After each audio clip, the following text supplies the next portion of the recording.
రోజు ఉదయం అంబాజీకి వచ్చి మీరు ఏం చేసింది?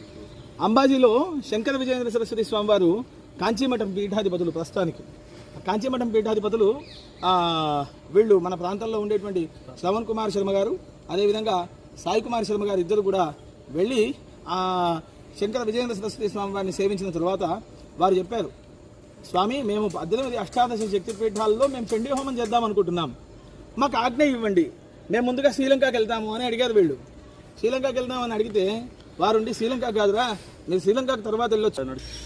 స్వామివారు 18 శక్తిపీఠాలలో మేము చండీ హోమం చేద్దాము అనేటువంటి ఉద్దేశము వాళ్ళు చేద్దామనుకున్నారు. అలా చేద్దామనుకున్నప్పుడు వీరు సాయి కుమార్ శర్మ గారు ఏంటంటే ప్రతి ప్రదేశంలో, ఇప్పుడు త్రిపురాంతకంలో, కాళేశ్వరంలో, తర్వాత శ్రీకాళహస్తిలో, శ్రీశైలంలో ఇలా క్షేత్రాలను ఎంచుకుంటూ ఆయా ప్రాంతాల్లో చండీ హోమాలు చేసుకుంటూ వారు 1 మైలు రాయిని దాటుతూ ఉన్నారు. ఎక్కడ కూడా ఆగట్లేదు వారు.